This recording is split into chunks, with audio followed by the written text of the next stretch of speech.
Greetings, Michael Didier here. Thank you for joining me. We are picking up on where we were 2 weeks ago. Last week we had Hurricane Matthew, which knocked out our power for 2 days. And so we didn't have our class last week. So our review really is from 2 weeks ago. And it's 3 weeks ago we were talking about the golden calf. So time is going by pretty quickly. Moses has gone back up the mountain after the incident of the golden calf. Remember, with the golden calf, he had him drink the water. We talked about how that related to Numbers 5 and the law of jealousy and the plague that came on Israel afterwards. The adulterers apparently were dying as a result of that plague. Jehovah is a jealous Elohim. He went up to the mountain last week, and when he came back, actually he's coming back down the mountain last week, and he spoke with Israel's seed. He moved, it said, his tent. I want to correct this in case I didn't say it the week before, and I don't think I did. I think I was talking about his tent. Yeah, Moses took his tent and pitched it outside the camp. I'm on verse 7, far from the camp, and called it the Tabernacle of Meetings. Tabernacle of Meetings. What's going on here? We've got to understand the Tabernacle of Meetings has not been built. There is no tabernacle buildings or meetings. This is simply the tent of meetings. Tent of meetings. When they say tabernacle of meetings, it puts, I think, a bad idea into our minds because it doesn't exist yet. The tabernacle has not been built, and it's not going to be built for many months. At least 5 months. It's not going to be built for. So this is talking about the tent. They put his tent. I think I was playing off his tent last week when I was saying this is Moses' tent. It's not. This is not where Moses lives. This is where the tent of meetings is being moved to. He moved it outside the camp. This is where he's apparently meeting with Jehovah. And remember, when we're talking about outside the camp, we're talking about 2 camps. There's a camp at Rephidim right now that has the ger, the women, the children, the male and female servants, and all the cattle. We, Israel's seed, is at Sinai, at the mountain, at the base of the mountain. And Moses is moving the tent outside of that camp that has all the men with their tents in it. Oh, you know what? We've learned so many lies because we see Israel's seed and we think women and children and not Ezra men, and it throws us off terribly. I want to take a look a little bit about what this says so that we understand these are men that are here. Look what verse 8 says. So it was whenever Moses went out to the tabernacle, the tent, not the tabernacle, the tent, that all the people were the people, each man stood at his tent door and watched Moses until he had gone into the tent. And it came to pass when Moses entered the tent that the pillar of cloud descended and stood at the door of the tent. I think it's called the tent of meetings because when we are having Israel's elders meet, it's a tent that's big enough for these 70 elders to meet in. This is where he's meeting with Jehovah. Now, I guess this is just he's talking with Jehovah in the tent. Must be what's going on because he's still down. How then will it be known that your people and I have found grace in thy sight? Except thou go with us. Because he was talking about possibly not going with them. Moses says, no, I want you to come with us. Well, he met with him face to face. For no man shall see me and live. Let's go to the next chapter. I'm just hitting some high points. Here he's going back up the mountain. Moses sees Jehovah and he, it says, proclaims.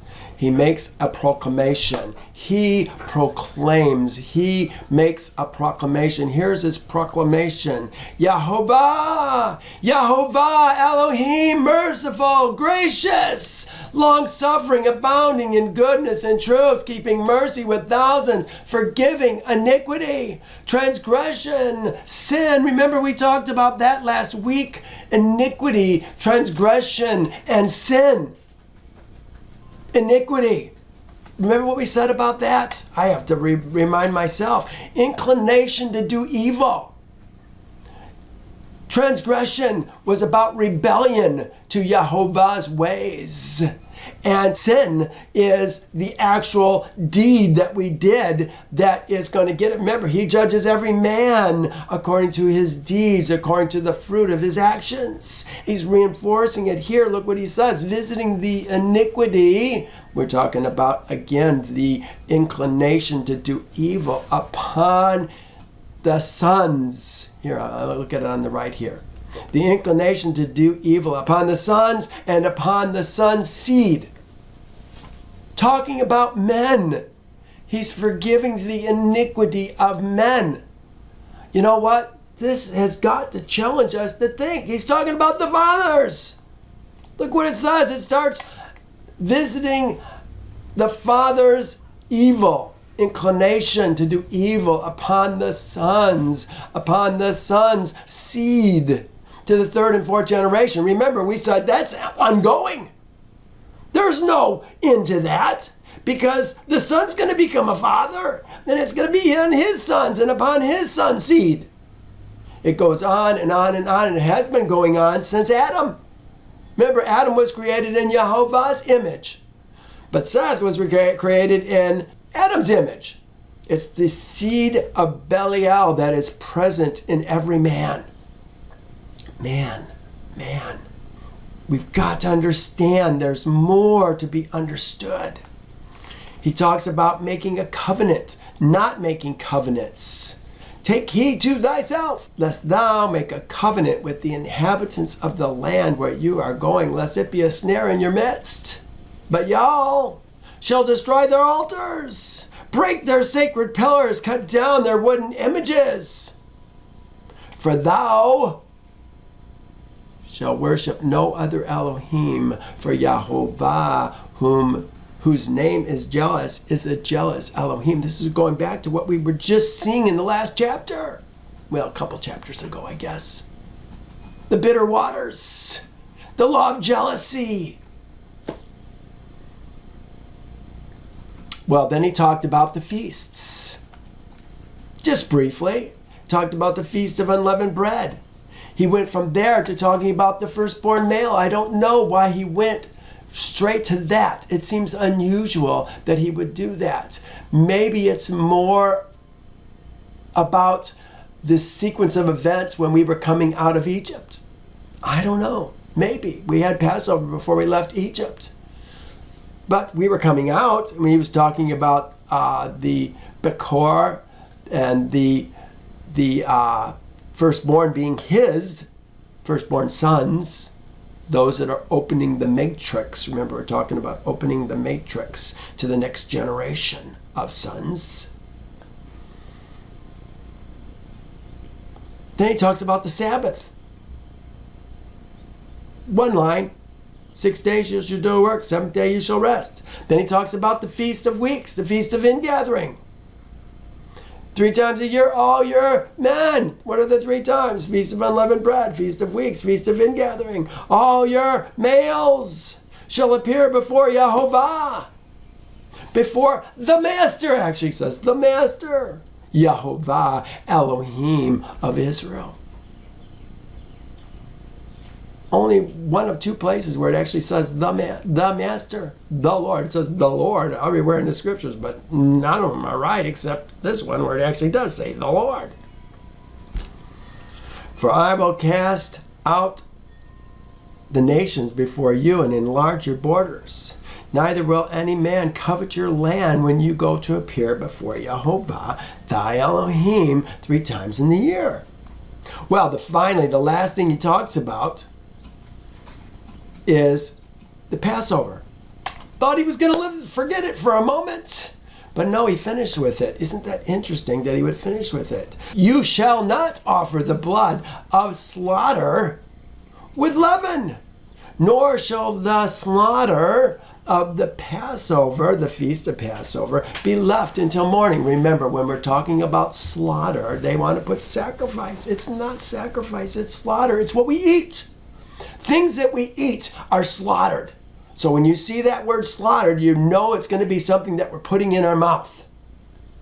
He says, in my New King James, write these words according to the tenor of these words. No, not according to the tenor of these words. He says this, actually.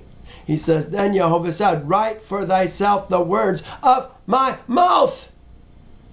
With these I made a covenant with thee and with Israel.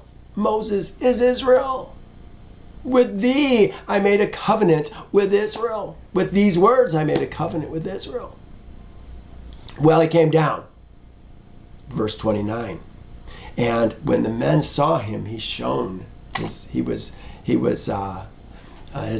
now it was so when Moses came down from the Mount Sinai, and the 2 tablets of the testimony were in Moses' hand when he came down from the mountain, that Moses did not know that his skin shone while he had talked with him. Something's going on with Moses. Is it possible he's so close with Yehovah that now is this holiness? Does holiness shine? He says that we are going to shine like the stars, turning men to righteousness, is what it's talking about. Oh yeah, okay, that's it. Yeah, it's she says it's Daniel 12:3. Let me go there real quick. We're going to go actually to Yasher next. Daniel 12:3. Those who are wise shall shine like the brightness of the firmament, and those who turn many to righteousness like the stars forever and ever. Is it possible that holiness shines? Righteousness shines? Is that what's going on with Moses? We saw it with Enoch. Remember, we talked about it 2 weeks ago. Interesting. Just a thought just came to me. I want to turn to Yasher. We haven't been in Yasher for several weeks, and I actually meant to go to Yasher at the beginning of our class last week, and I failed, so I apologize for that. But let me just read it to you. It's really pretty short.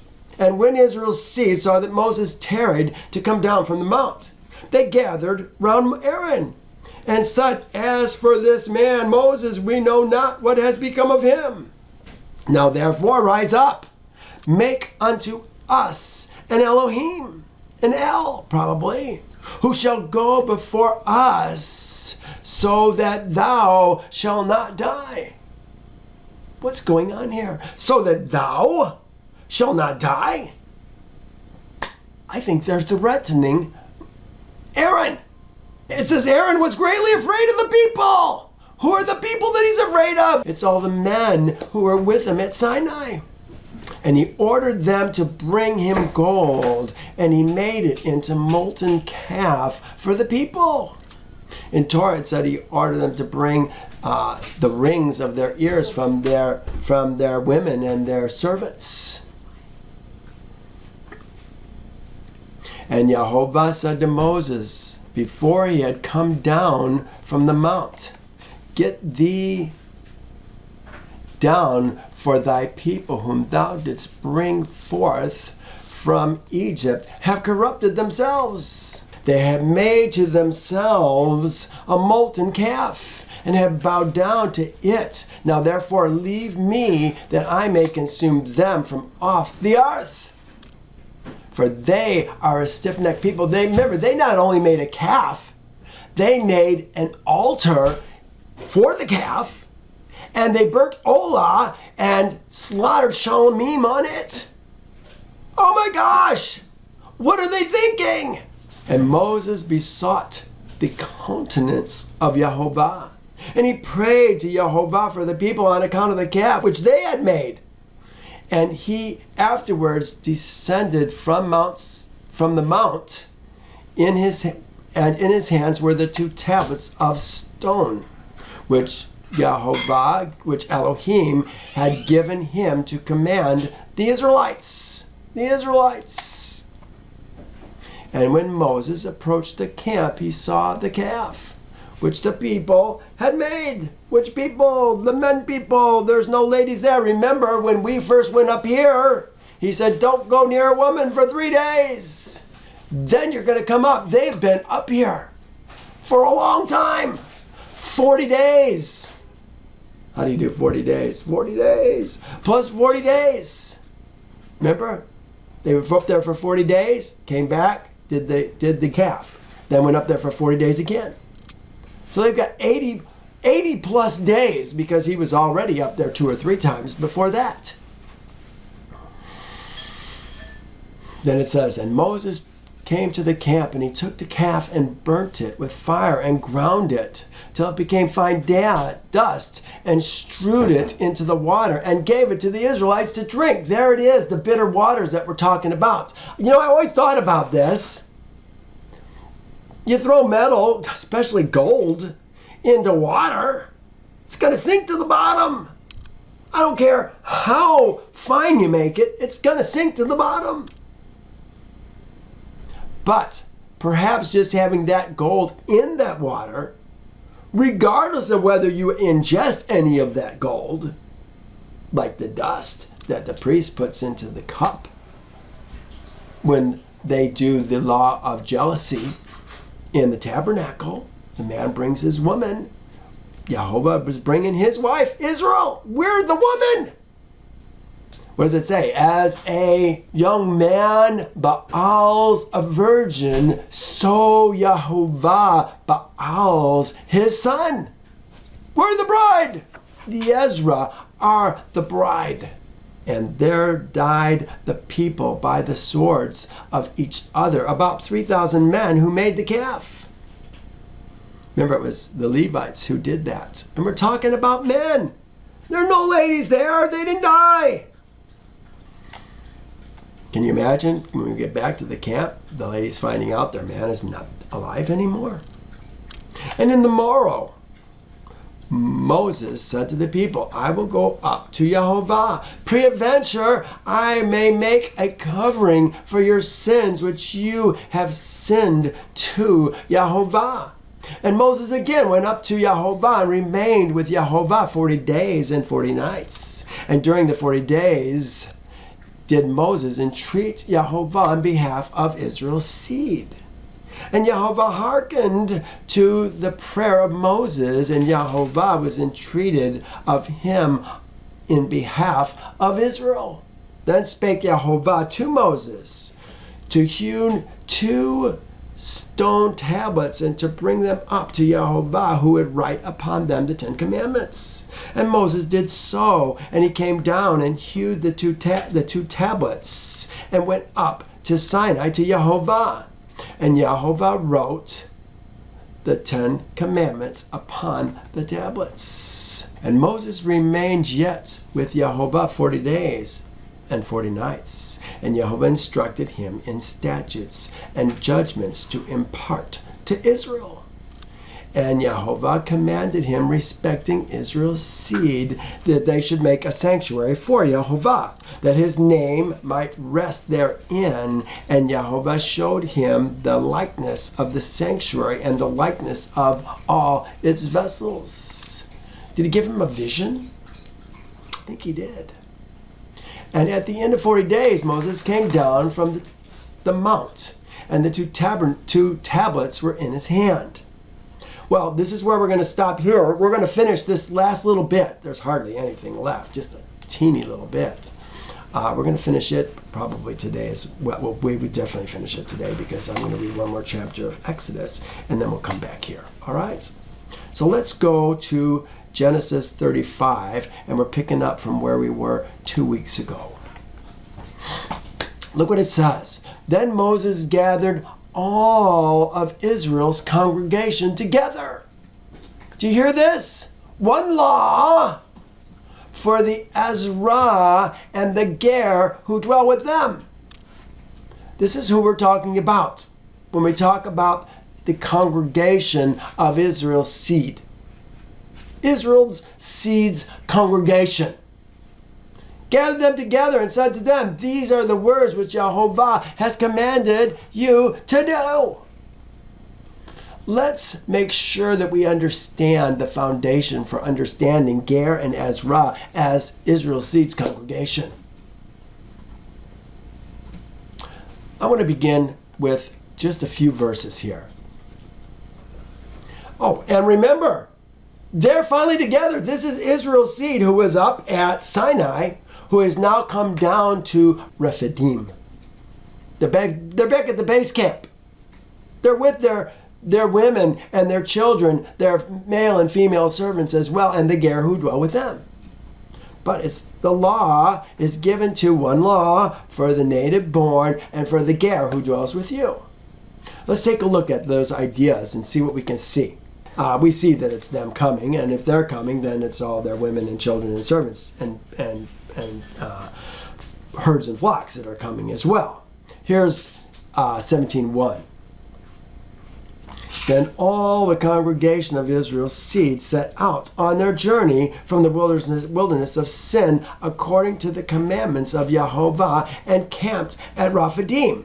But there was no water for the people. So here's the congregation of Israel's seed at the camp. Rephidim, base camp. Mount Horeb, this is the same place where he hit the rock. And we had water come out for a whole year. We haven't moved. We're still in the same place. It's just the men who moved for 80 plus days. Look what it says in 12:19 of Exodus. For 7 days no leaven shall be found in your houses. Who has the houses? The men have the houses. They own the houses. They own the land. Since whoever eats what is leavened, that same person shall be cut off from Israel's congregation. Israel's congregation, whether he is a stranger, there it is. Israel's seed's congregation is made up of two kinds of men. Who are they? The stranger and the native of the Eretz. The Ezra Eretz is what we're talking about. The Ezra of the land. The native-born man. Who came out? Here it is.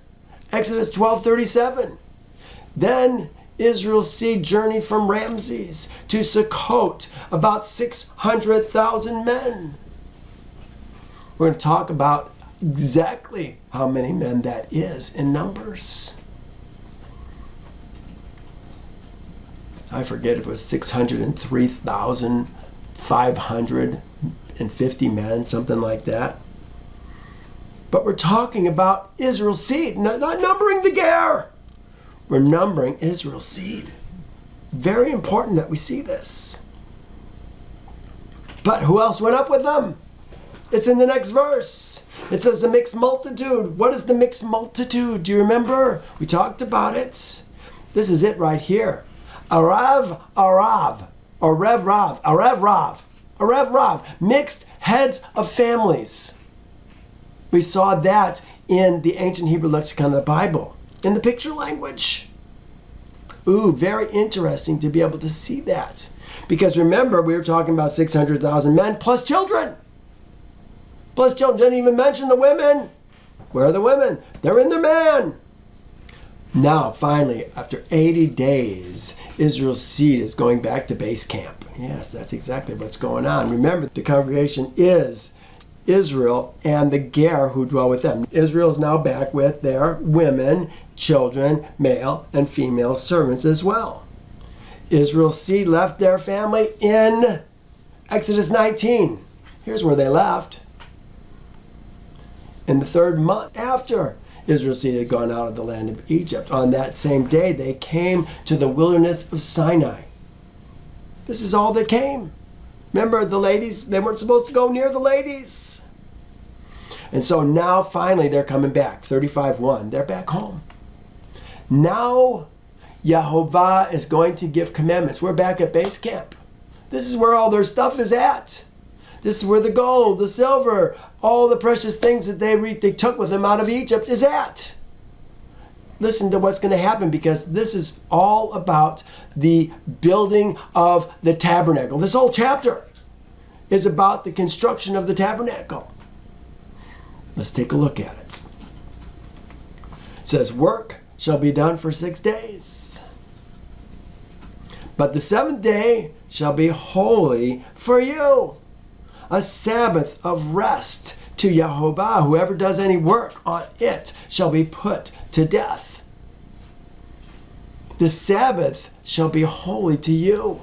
They're building the tabernacle. We're building the tabernacle. And Yehovah is telling us that any work on the 7th day, a man's going to be put to death. We're talking about men. Let me see what my note says. Yeah, to you, men. A holy day. It is a holy day.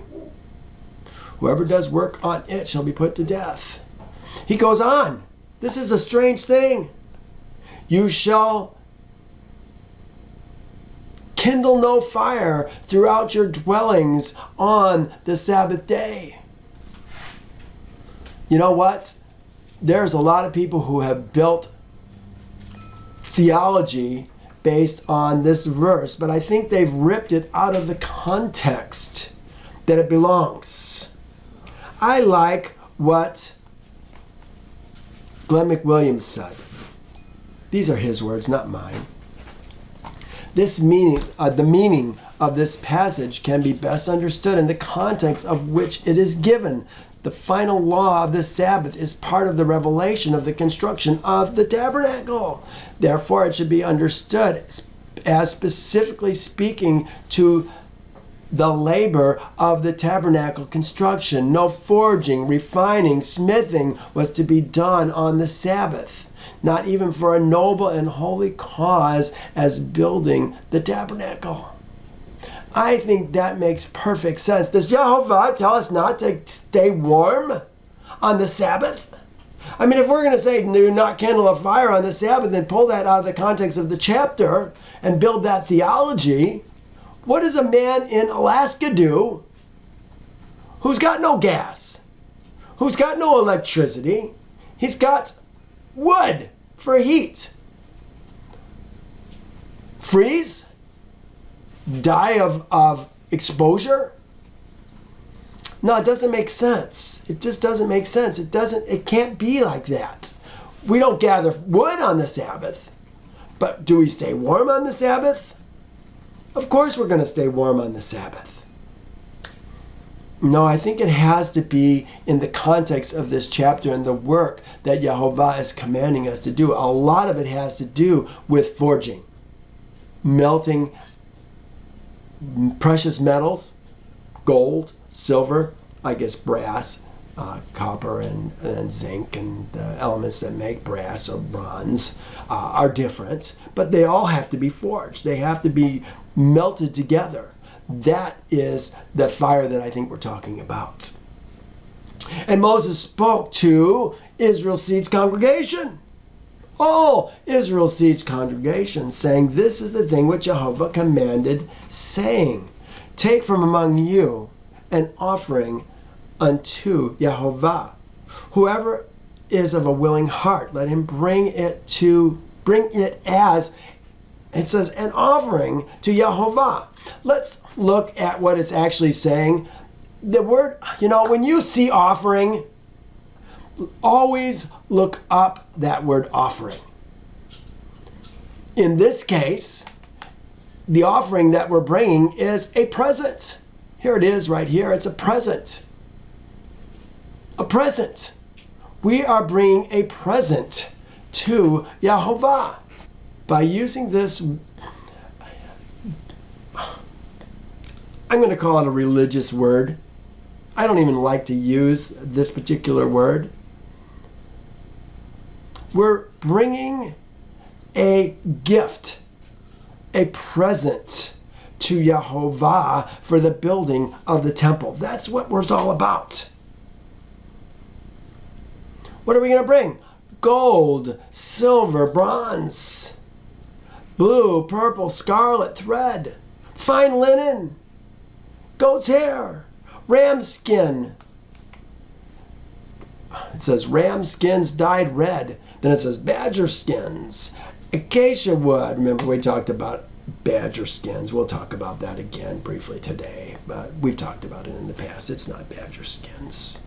Acacia wood, oil for the lights, spices for the anointing oil, and for the sweet incense. Onyx stones, stones to be set in the ephod, in the breastplate. All who are gifted artisans among you shall come and make all that Yehovah has commanded. Israel and the Ger, it appears, are bringing these things to Yehovah. I think it's coming through Israel. Verse 11 says, again, the tabernacle. This is when we're talking about the tabernacle. The tabernacle is the Mishkan. Here's the word right here. All the other places that we've been seeing tabernacle, it's ohel, it's tent. The tent. This happens to be the tabernacle because now we're talking about the tabernacle and its tent. The tabernacle as a tent. The tabernacle, the Mishkan, its tent, its covering, its clasps, boards, bars, pillars, sockets, the ark and its poles, the mercy seat, the veil of coverings. These are all the things that the gifted artisans are going to make. All that Yehovah has commanded. The table, its poles, all the utensils, the showbread, all its lamps for the light, its utensils, its lamps, and the oil for the light, the incense altar, its poles, the anointing oil. This is pretty much all in order of what he gave it to us. The incense altar, its poles, the anointing oil, the sweet incense, the screen for the door at the entrance of the tabernacle. The altar of burnt offerings, its bronze grating, its poles, all its utensils. These are all the things that we're making. These are all things that we went through one by one in past weeks. Its pillars, its sockets, the screens for the gates of the court, the pegs for the tabernacle, the pegs for the court, and their cords. And didn't really talk about the pegs, but we understood that there was pegs. They were brass pegs or bronze pegs that were going to be used. The garments of ministry for ministering in the holy place. The holy garments for Aaron, the priest, and the garments of his sons to minister as priests. All Israel's seed's congregation departed from the presence of Moses. He gave them the instructions. Now they're departing. Then everyone came whose heart was stirred, and everyone whose spirit was willing. And they brought Yehovah offerings for the work of the tabernacle of meetings, for all its service, for the holy garments. They came, here, look at this, they came both men and women. Here's what it actually says. They came, the men, and Oshim, the women, the Nashim. But look what it says. As many as had a willing heart, and brought earrings and nose rings, rings and necklaces, all jewelry of gold. Now look what it says. That is, every man who made an offering of gold unto Yehovah. The ladies bring it to their man. The man brings it to Yehovah. And every man, again, Ish, every man, Ish, and every man, again, Ish, with whom was found blue, purple, scarlet thread, fine linen, goat's hair, red skin, and ram's badger skins, brought them. Everyone who offered an offering of silver. Let's take a look at that. There's offer again. I want to challenge you. When you see this word, look it up and see what it is. The only real use I see for this particular word is when we're talking about korban. Korban. That is an offering. Korban. Let's see what they use for this. Brought, offer, room, rise, bring up, did raise up. Yeah, this is what we're talking about. Did raise up. It's room that they're using on this particular. Everyone.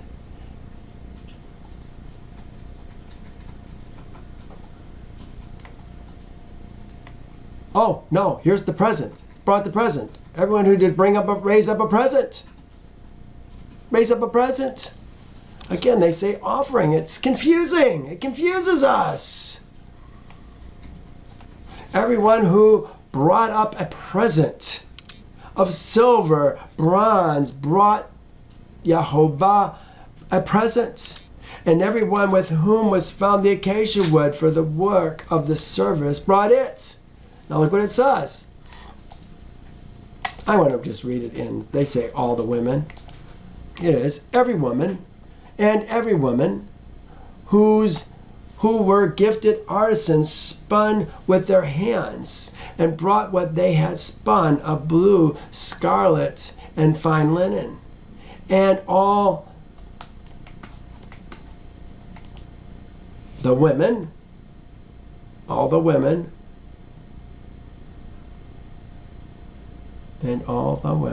Nashim, I guess that's what it says. It says, why do I have the das there?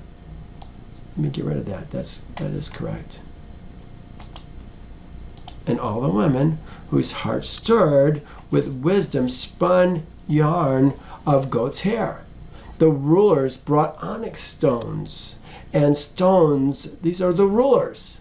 These are the men who have the most precious things. The rulers have them.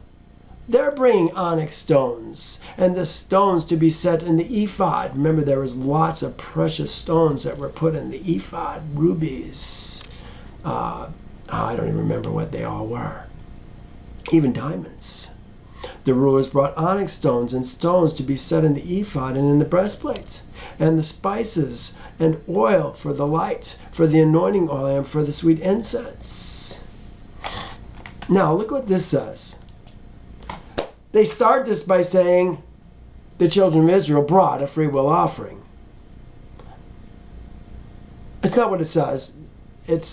Here's what it actually is saying, or close to what it's actually doing. This is the literal translation that I'm going to read. And every man and woman whose heart made them willing to bring for all the work which Jehovah commanded to be done by the hand of Moses, Israel's seed brought a willing offering to Yehovah. What's going on?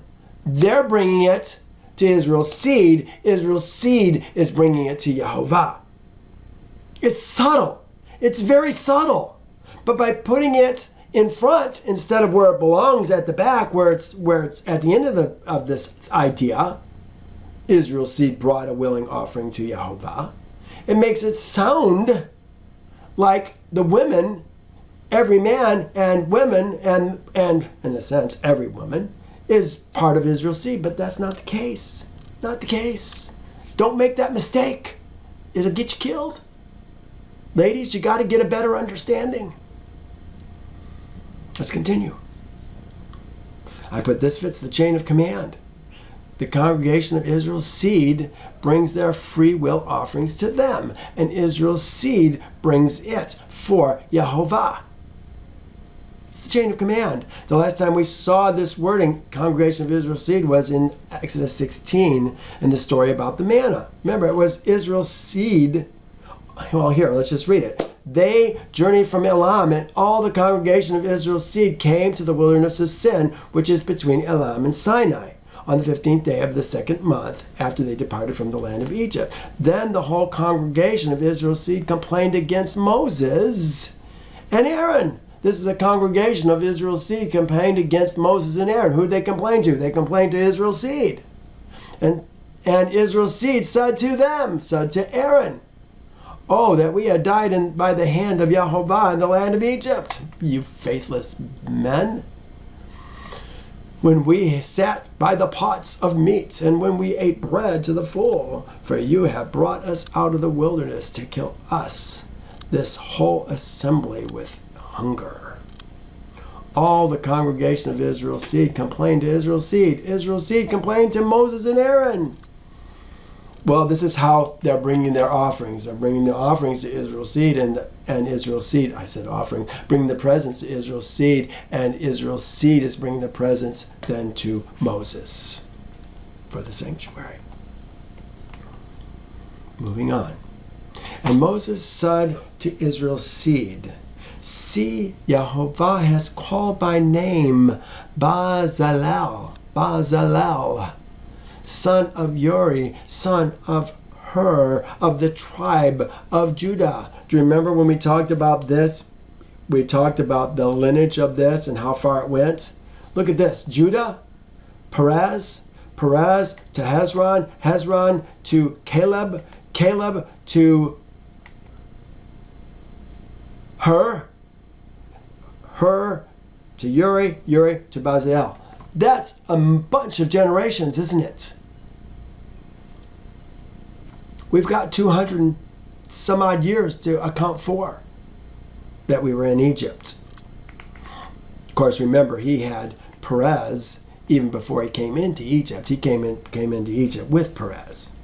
Perez begat Hezron, and Hezron begat Caleb. That was all done in Egypt. All right, moving on. And he filled him, talking about Bezelel, with Ruach Elohim, Spirit Elohim. They put the Spirit of Elohim. It just simply says, filled him with Spirit Elohim. Remember, it said Spirit Elohim was over the face of the earth in the first chapter of Genesis. It was Spirit Elohim was over the face of the earth. This is what he's filling him with, Spirit Elohim, in wisdom and knowledge and understanding, in knowledge and all manner of workmanship, to design artistic works, to work in gold and silver and bronze. This man must have been a genius to be able to do the things that he did and to lead these other molders of metal in the things that they were doing. In cutting jewels, I said, to design artistic works, to work with gold, silver, bronze, in cutting jewels, for setting, in carving wood, and to work in all manner of artistic workmanship. Hear that? He was even doing the wood. There was lots of woodwork to be done. And he has put in his heart it says ability to teach. And he he has put in his heart, he and Aholiab, son of Ahishamach, of the tribe of Dan. He has filled them with skill to do all manner of work, of the engraver and designer and tapestry maker, in blue, purple, and scarlet thread, in fine linen, and of the weaver, those who do every work, and those who design artistic works. It sounds like this man and the men working with him were doing all the cloth work, garments for the priests, hanging veils between the holy place. Remember, we also had another thing that went over the top of it that also had angels and blue and purple and scarlet.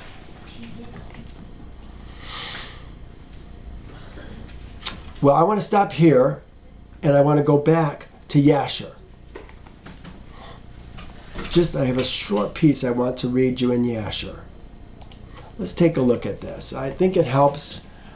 It helped me to give me better understanding of who actually is bringing these gifts. Let's take a look at it. And Moses came to Israel's seed. Who's he coming to? Israel's seed.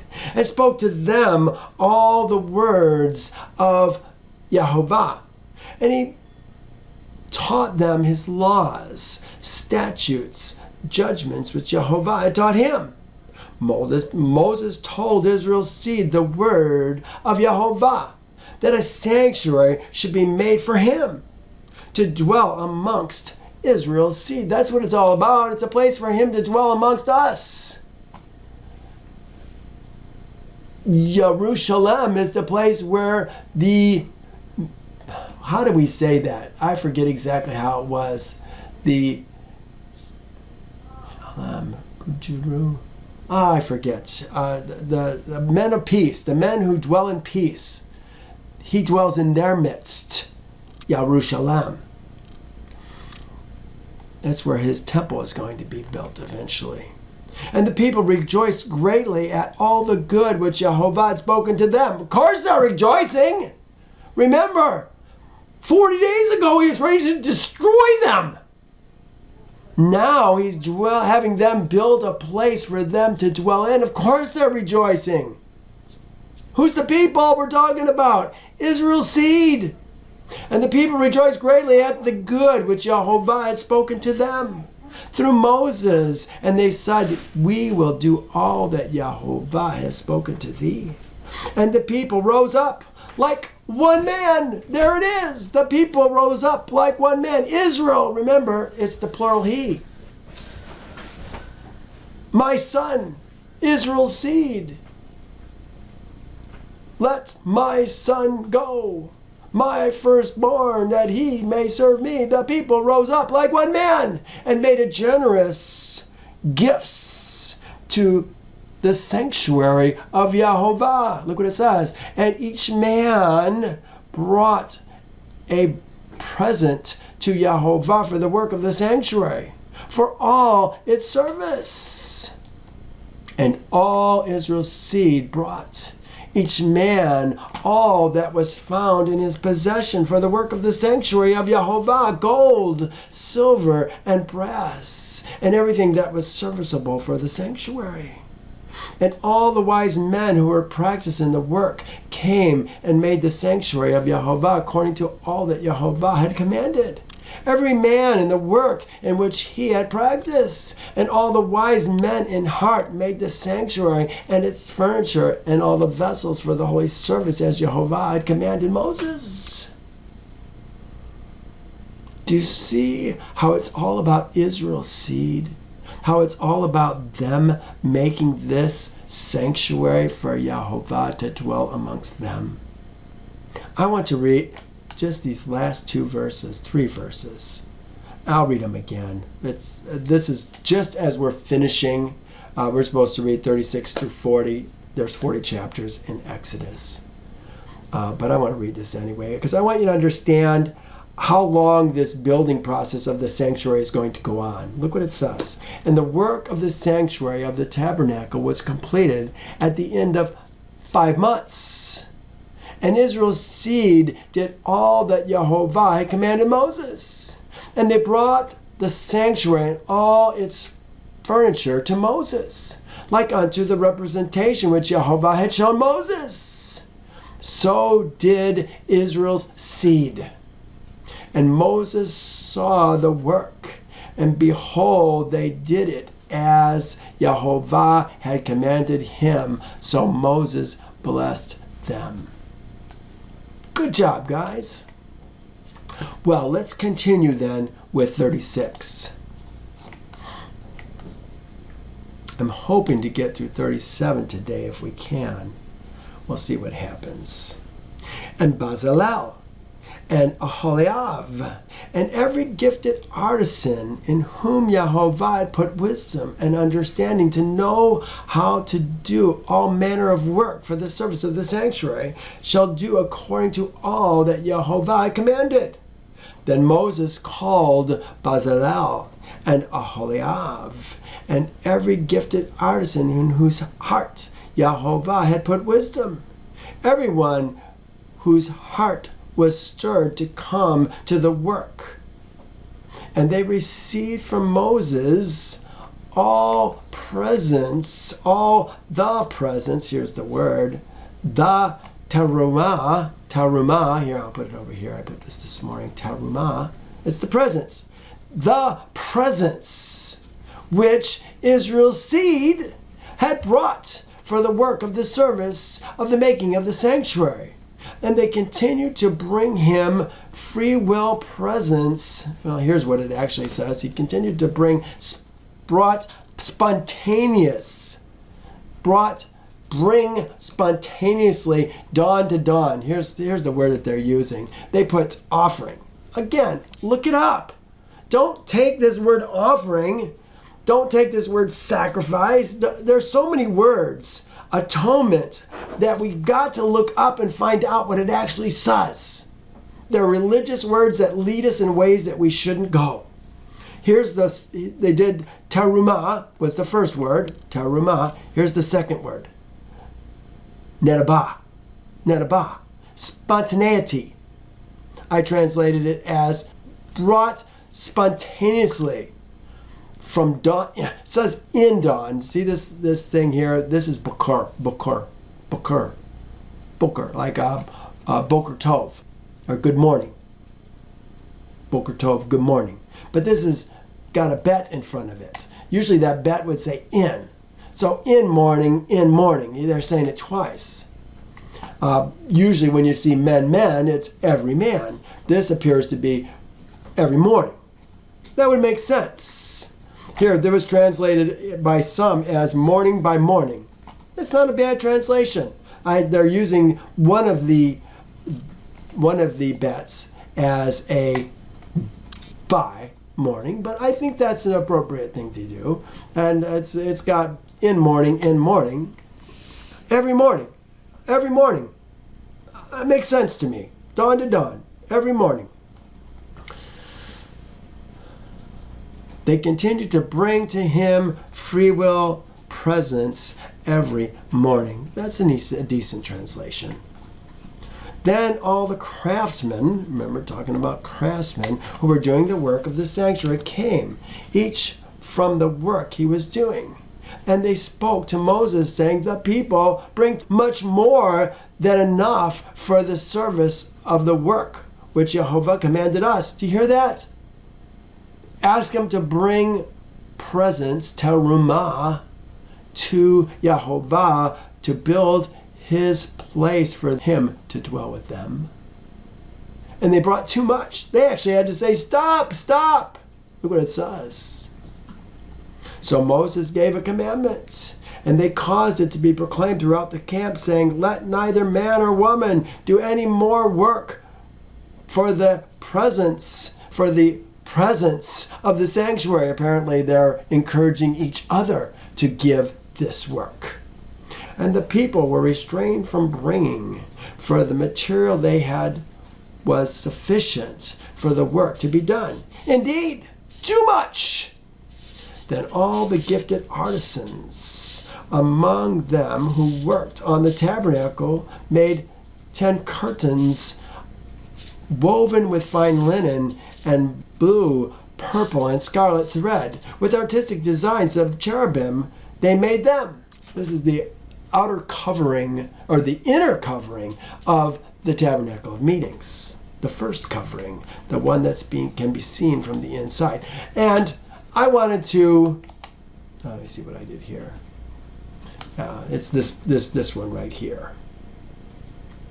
That's the covering we're talking about. But this is exactly the dimensions that they're going to give here are the same dimensions that they're going to give. Well, here, I think I've got the note here. The length of each curtain was 28 cubits. The width of each curtain was 4 cubits. The curtains were all the same size. And here's exactly what it says in 26 when we read it. Each cubit was 28 cubits. The width was 4 cubits. Every curtain shall have the same measurements. Almost word for word. And maybe the difference is only in the translators who translated it a little bit differently, perhaps, if there's any difference at all. I didn't really compare it that closely. Just to know 28, 4, same size. But this is how it is throughout. So whenever they're talking about specifics, there's no variance in the specifics that Moses is conveying to them to do it. So rather than be redundant, I'm going to move very quickly. And he coupled 5 curtains to one another, and the other 5 curtains he coupled to one another. Remember, we saw that. He made loops of blue yarn on the edge of the curtains on the selvage of one set. Likewise, he did at the outer edge of the other curtain on the second set. 50 loops he made on one curtain, and 50 loops he made on the edge of the curtain on the end of the second set. The loops held one curtain to another. And he made 50 clasps of gold and coupled the curtains to one another with the clasps, that it might be one tabernacle. And he made curtains of goat's hair for the tent over the tabernacle to be 11 curtains. The length of each curtain was 30 cubits. The width was 4 cubits, same as before. He coupled 5 curtains by themselves and 6 curtains by themselves. Remember, we saw they overlapped a little bit differently. Then he made 50 loops on the edge of the curtains, that is the outermost of one set, and 50 loops he made on the edge of the curtain of the second set. He also made 50 bronze clasps. So we had gold clasps on the inside one, bronze clasps on the outside one, to couple the tent together, that it might be one. Then he made a covering for the tent of ram skin. Remember, we were talking about ram skin dyed red and the covering of badger skin. We had lots to say about this badger skin. What is a badger skin? An unclean animal? Is he going to use an unclean animal? No, that's not going to happen. What was that? I'm gathering that it was probably something like an antelope, or maybe it was just simply a sheepskin that was used on the outside of it. For the tabernacle, he made boards of acacia wood standing upright. This is exactly what we were talking about. Remember, we were talking about the tenons and grooves that had to go in there. They interconnected, but they also had that pole that ran through them also to keep the thing together. This is something that probably Bezelel, being a worker of wood as well as with metal, was probably in charge of making these boards that were standing upright. The length of each board was 10 cubits. The width of each board was 1.5 cubits, 18 inches. Each board had 2 tenons for binding one to another. Thus he made all the boards of the tabernacle. And he made the boards of the tabernacle 20 boards for the south side. 40 sockets of silver he made to go under the 20 boards. 2 sockets under each of the boards for its 2 tenons. And for the other side of the tabernacle north, he did exactly the same thing. I'm not going to repeat that. He also made 2 boards for the back of the. He also made 2 boards for the 2 back corners of the tabernacle. Well, he'd done the west side. He made 6 boards. Made 2 boards for the back of the tabernacle. They were coupled at the bottom and coupled together at the top by 1 ring. Remember, on each side there was 2 rings that held those corners together. So there were 8 boards and their sockets, 16 sockets of silver, 2 sockets under each of the boards. And he made bars of acacia wood, 5 for the boards on the one side of the tabernacle, 5 bars for the boards on the other side of the tabernacle, and 5 bars for the boards on the tabernacle on the far side westward. The north side, or the east side, is going to be open. It's got the veil that's is at the opening of it, so it's not going to have those rings in it, or those bars in it. And he made the middle bar to pass through the boards from one end to the other. So each of those 3 sides had a bar, the middle bar, that ran through. It would hold the tenon and grooves together and completely. It'd be a very secure building. It's interesting design. And he made a veil of blue, purple, scarlet thread, fine woven linen. It was worked with artistic design of cherubim. What did I do here? This is the veil between the holy and the most holy and the holy place, between the ark and the incense altar. This is what they're talking about here. He made for it 4 pillars of acacia wood and overlaid them with gold, with their hooks of gold, and he cast 4 sockets of silver for them. Remember, all the things that touch the ground inside the tabernacle are silver. All the things that touch the ground outside the tabernacle are brass. He made a screen for the tabernacle door. There's the screen for the tabernacle door. It didn't have boards. It didn't have bars. It had a screen. Blue, purple, scarlet. No cherubim on this particular thing. And scarlet thread, fine woven linen made by a weaver. And its 5 pillars with their hooks, and he overlaid their capitals and their rings with gold, put their 5 sockets. But their 5 sockets were brass. Okay, this is actually outside. They're doing it brass. I would have thought that it might have been silver, but I guess because you can see it from the outside, they made it out of brass. Well, let's go to 37. Then Bezelel made the ark of acacia wood. 2.5 cubits was its length, 1.5 cubits its width, and 1.5 cubits its height. 27 by 27 by 45, approximately, assuming that 18 inches is that cubit length. Oh, I said the boards were 18 inches. 1.5 cubits is going to be 18 plus 9, 27 inches. So I correct myself. I'll fix that in the video. Okay. He overlaid it with pure gold, inside and out, still talking about the ark of acacia wood, and made a molding of gold all around it. He cast for it 4 rings of gold to be set in its 4 corners, 2 rings on one side, 2 rings on the other side of it. Remember, we saw that these rings were put on the small sides, not the big sides. Most pictures will have the poles on the big side. I think that's incorrect. He made poles of acacia wood and overlaid them with gold. He put the poles in the rings at the sides of the ark to bear the ark. Remember, these poles never, once they were put in, never came out of the ark. They always stay in the ark. They're probably in the ark to this day, I would guess. Yeah, who knows? He made the mercy seat of pure gold.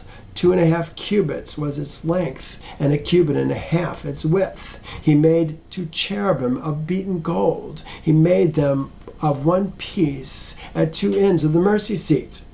1 cherub at one end on this side, and the other cherub at the other end on that side.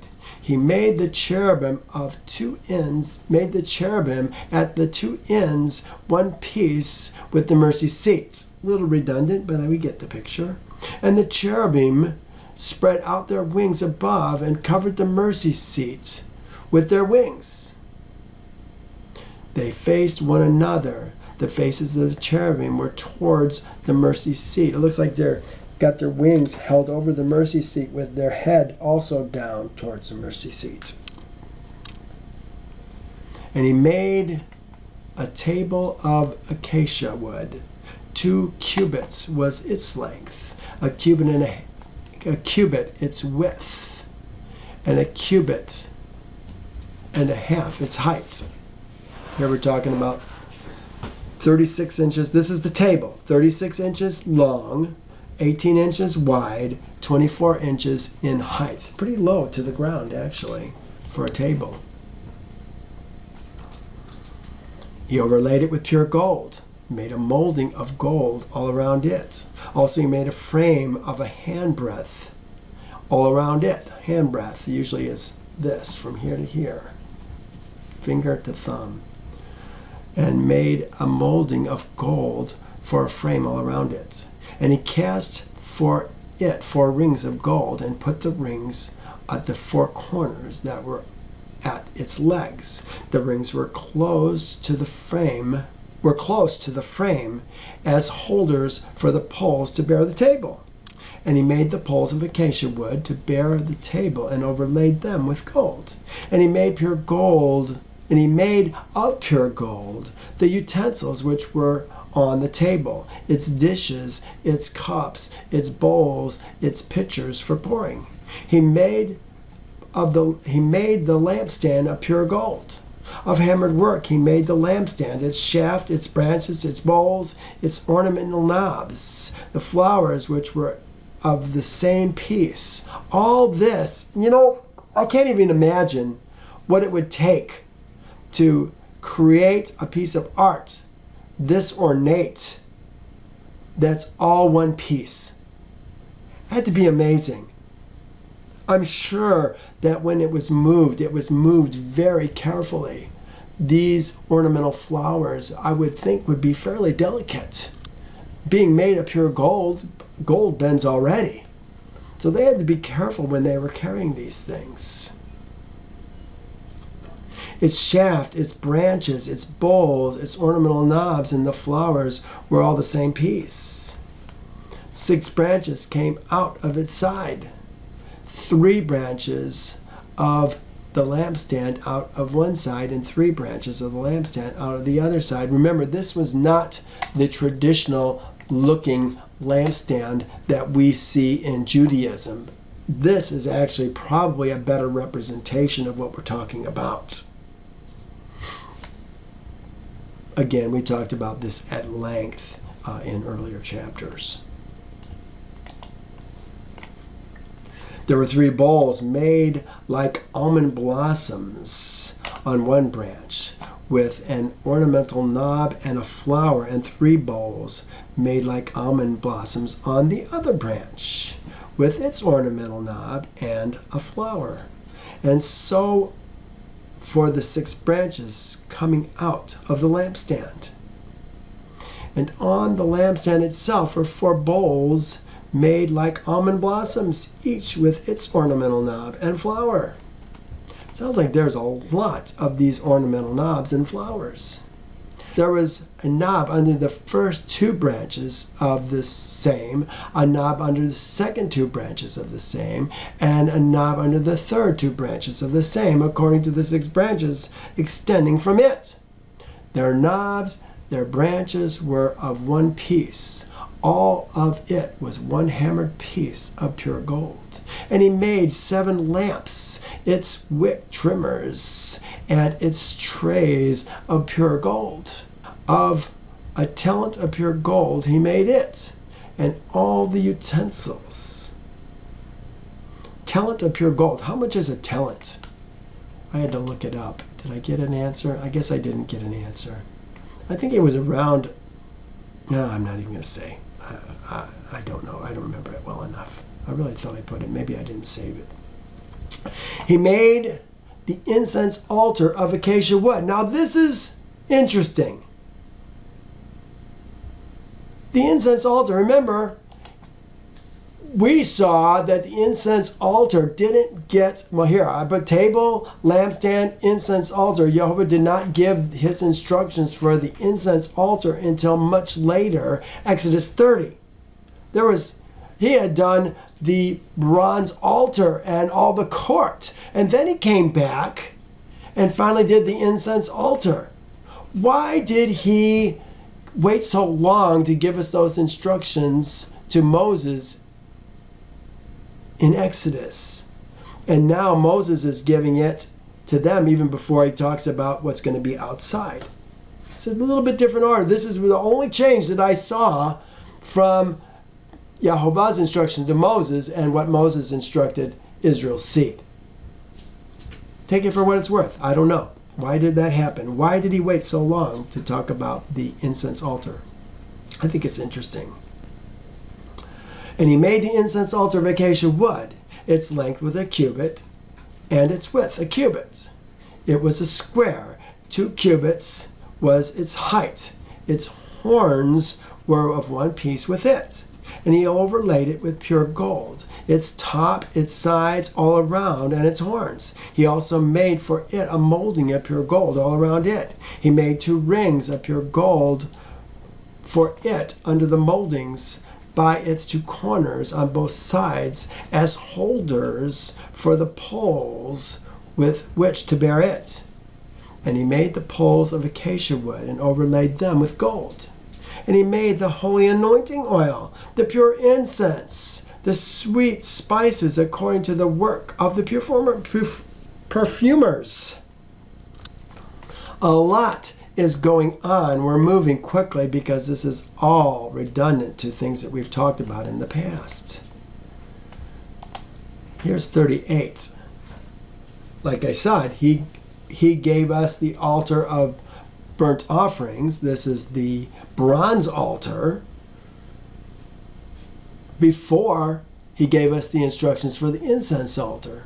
He gave us the court of the tabernacle and all the things that went with that before he gave us the bronze altar, or the gold altar, the incense altar. He made the altar of burnt offerings. That's the bronze altar of acacia wood. 5 cubits was its length, 5 cubits was its width. 7.5 feet by 7.5 feet by 4.5 feet. He made its horns on its 4 corners. The horns were of one piece with it. He overlaid it with bronze. How do you overlay it with bronze? I don't see how you can overlay something with bronze. Maybe I'm ignorant about this, but it seems to me it's just got to be bronze. How do you put bronze on top of gold? I can see how you can do, bronze on top of wood. I can see how you can do it with gold, with veneering and all the different very, very finely stuff. You can just pound it on and it stays. But I don't see how that works with brass, and I don't know how that does that. He made its horns on its 4 corners. The horns were of one piece with it, and he overlaid it with bronze.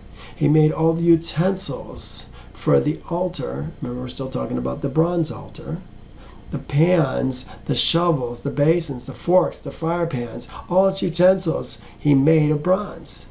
He made a grate of bronze, a network for the altar under its rim midway from the bottom. I think that had some way of feeding oxygen to the fire, so we had a really hot fire for burning things. He cast 4 rings for the 4 corners of the bronze grating as the holders for the poles. I would think this would be a fairly heavy thing to carry. He cast 4 rings for the 4 corners of the bronze grating and the holders of the poles. He made the poles of acacia wood and overlaid them with bronze. There we are, overlaying wood with bronze. Then he put the poles into the rings on the side of the altar with which to bear it. He made the altar hollow with boards. He made the laver of bronze. This is the bronze laver. And its base of bronze, from the bronze mirrors of the serving women, assembled at the door of the tabernacle of meeting. We talked about this when we went to it. And he made the brass laver and the base of the laver from the assemblies mirrors. They said the serving women's mirrors. Assembly of the assemblers' mirrors, who assembled at the door of the tent of Moab. Assembled at the door. Thus, this says nothing about ladies. They are simply adding to the text. There is no tabernacle yet. Yeah, there's so many things. I probably should put this in red to remind myself that there's confusion here and we need to look at this more carefully. Then he made the court on the south side. You notice how he always does the south, the north, the west, the east. This is how he built the tabernacle. This is how he's doing the court now. Then he made the court on the south side. The hangings of the court were of fine woven linen, 100 cubits long. What did we say, 150 feet? These were here, I'm going to look it up right here. 150 feet by 75 feet by 7.5 feet high. Couldn't look over the top of the wall very easily. There were 20 pillars for them and 20 bronze sockets. Remember, the sockets, the things that touch the ground, are going to be bronze. The hooks of the pillars of their bands were silver. Those are the things that are off the ground. In the tabernacle, the things that are off the ground are gold. On the north side, the hangings were 100 cubits. Same thing, 20 pillars with their 20 bronze sockets. The hooks and the pillars of their bands were silver. Same thing. On the west side, there were hangings of 50 cubits. Remember, I said 75 feet. And the 10 pillars and their sockets, their hooks and the pillars and their bands were silver. On the east side, the hangings were 50 cubits. Yeah, okay, 75 feet. That's right. The hangings on one side of the gate were 15 cubits. But see, they're dividing this 50 cubits into portions.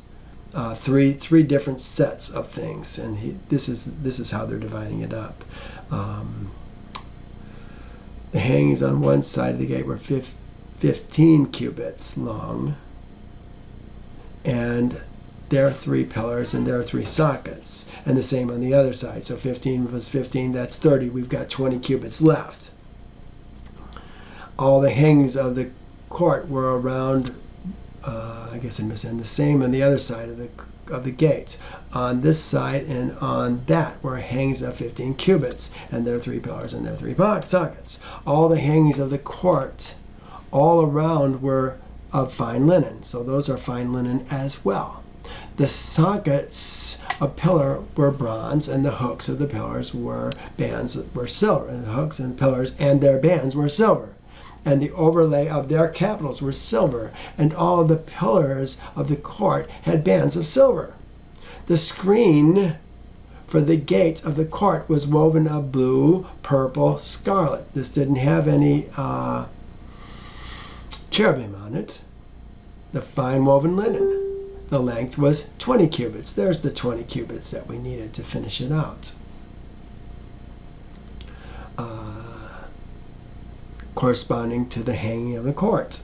And there were 4 pillars and their 4 sockets of bronze. Their hooks were silver, their overlay of their capitals, and their bands were silver. All the pegs of the tabernacle, all the courts all around were bronze. This is the inventory. All this, everything we've been talking about is the inventory of the tabernacle of the testimonies tabernacle. I think is a way we're going to say that.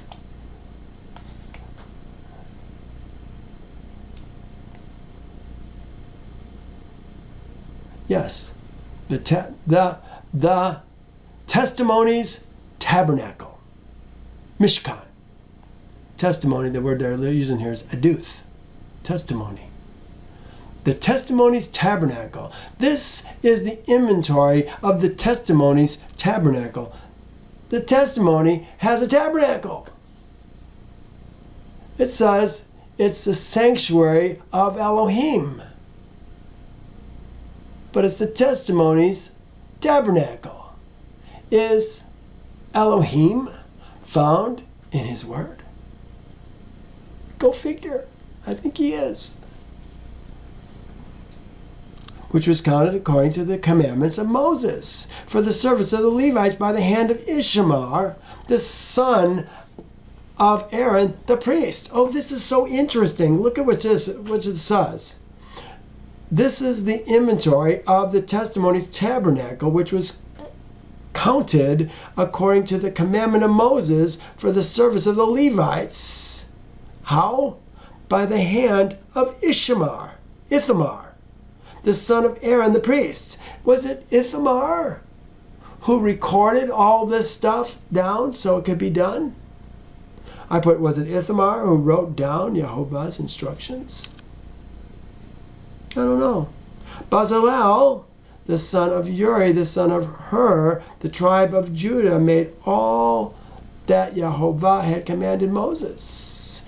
And with him was Aholiab, the son of Ahishamach, of the tribe of Dan, an engraver and designer, a weaver of blue, purple, scarlet thread, and fine linen. That's what he did. Oh, look at that. He maybe did some of the engraving on some of the precious stones, perhaps.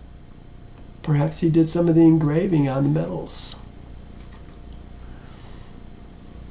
All the gold that was used in the work of the holy place, that is the gold of the offerings, was 29 talents and 730 shekels, according to the shekel of the sanctuary. Here, maybe this is where I put the talents. 29 talents. Let's see if I can decode what we're doing here. I put gold. Here, let me make this bigger. Was 29 talents and 730 shekels. Here, let me open this up. This mode is the one I usually use, show all windows. I'm going to go to the editor mode up here. So this was gold.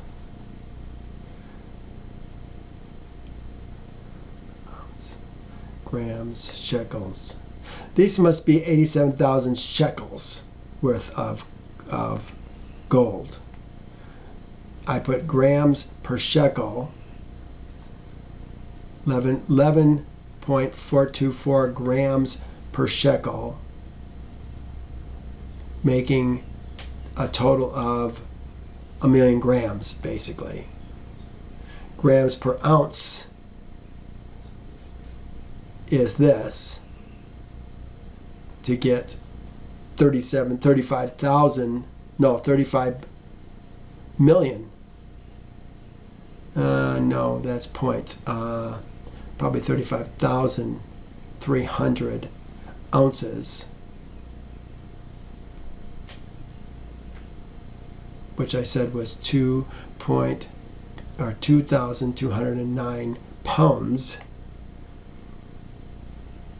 I put gold was 9.93 when I did this years ago. That was per ounce. We're now probably close to $14 per ounce. I haven't looked at it recently, but last I saw it was about 1,400 per ounce. So at 993 ounces or dollars per ounce, at this point, we would have had $35 million worth of gold that was invested into this tabernacle. If that's what's invested in the tabernacle, can you imagine what must have been invested into the temple? It must have been incredible. Silver, $1 million, almost $2 million. Copper, $235,000 in today's money was what was invested. Amazing the gifts that these people brought. Let me go back.